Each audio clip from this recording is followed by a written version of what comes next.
Hi everyone, I know that I usually post yoga workouts each week, but this week I actually wanted to share a bit of useful information that I've been reading about as part of my 300-hour yoga certification.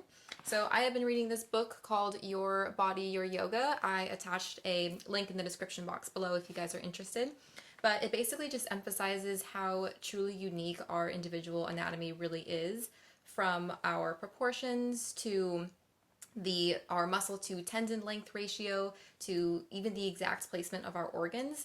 I mean, the list goes on, but literally no one else on the planet has your bone structure, your dental pattern, your body shape, your spine, your hips. And so this helps us to understand why there is no yoga pose that everybody can get into, and there is no one person that can get into every single yoga pose. Now, with all of that being said, the theme of this book kind of revolves around the question of what stops me, as in what stops me from moving further in my yoga practice, whether it's what is stopping me from bending further, what is stopping me from fully getting into the splits, what is stopping me from being able to contort my body into these crazy yoga poses that you see all these advanced yogis in pictures online and everything like that. And that's where the key point of this video comes into play, which is we physically reach our edge when we reach either tension or compression, and there is a huge difference between those two things.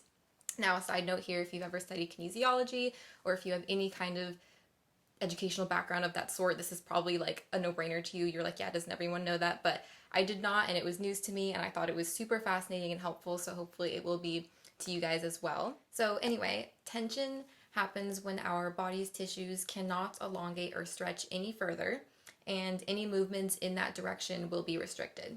So tension happens in our muscles, of course, but it also happens in our fascia, our tendons, our ligaments, and our joint capsules.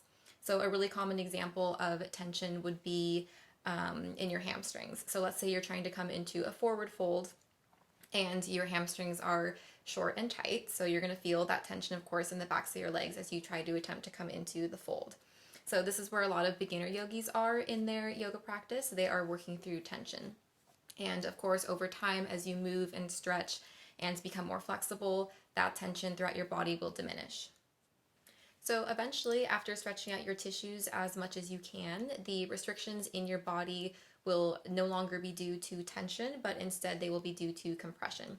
So compression happens when your body is hitting another part of your body. So it's just running into itself. And any movement in that direction is no longer possible. And if you attempt to go beyond that, you will most likely injure yourself. So compression can be soft, tissue hitting tissue. It can be medium, tissue hitting bone, or it can be hard, bone hitting bone. So an example of soft compression would be you're coming into a forward fold and your chest is running into your thighs. So tissue on tissue, it has a soft, kind of spongy, bouncy feel to it. Medium compression, so tissue hitting bone, would be you're coming into a low lunge and the front thigh that you're bending into deeply is hitting your pelvis, so tissue on bone.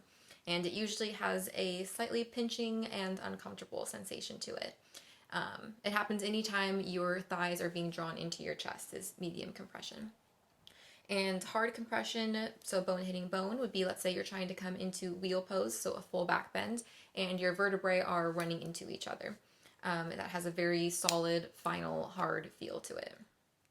So sticking with this last example, you may be looking at someone next to you in your yoga class who's coming into this beautiful full expression of a back bend and be wondering why you can't do the same thing. But, most likely that person's vertebrae have way more space in between them than yours do. So let's say this is your spine, this is one vertebrae coming up, and this is another one. Maybe that person has this much room in between their vertebrae. So as they try to come into that back bend, they're not going to reach compression until they've moved through all this wiggle room, and therefore their bend is going to be way deeper than maybe you, who has your vertebrae closer to each other. And as you start to come into your back bend, you can only move this much until your vertebrae start to hit each other and you reach compression. So you reach your edge way quicker than that person does coming into a back bend. So it's just helpful to kind of take a look at these kinds of things. Another example, which I thought was actually really interesting, is triangle pose. Triangle pose is a relatively beginner basic pose, but depending on the angle of the head of your femur bone, you may not be able to ever fully plant your hand on the ground with both of your legs straight, because as you lean into triangle pose, if the degree of the neck of your femur bone is less, the head of your femur bone is going to run into your pelvis way quicker than someone who has a larger angle in the head of their femur bone. So I'm going to just show you guys in the book because it's way easier to see. So these are the two examples. This person's femur bone head thing is at an angle of 110. This is 150. This is 110. This is 150. So, you know, maybe you're this person, and the farthest you can go is reaching your hands to the top of your thigh versus this person who's completely has their hands planted on the ground. So just being aware of those differences in human variation is so incredibly helpful. So essentially the message of this video is, of course, hopefully now you can determine the difference between tension and compression and the different kinds of compression, but more to the point is just, you know, to listen to the feedback that our bodies are giving us. They're constantly trying to communicate with us, and your body has something to say to you, so just to listen to it. And then the second thing would be to not compare your body with everyone else's. You have a body that you were blessed with that is going to move and be different to literally everyone else's. So it's in a way silly that we constantly are asking ourselves, well, why does fill in the blank thing work for so and so and it doesn't work for me? Well, they're a completely different human being, so of course their experiences are going to be different.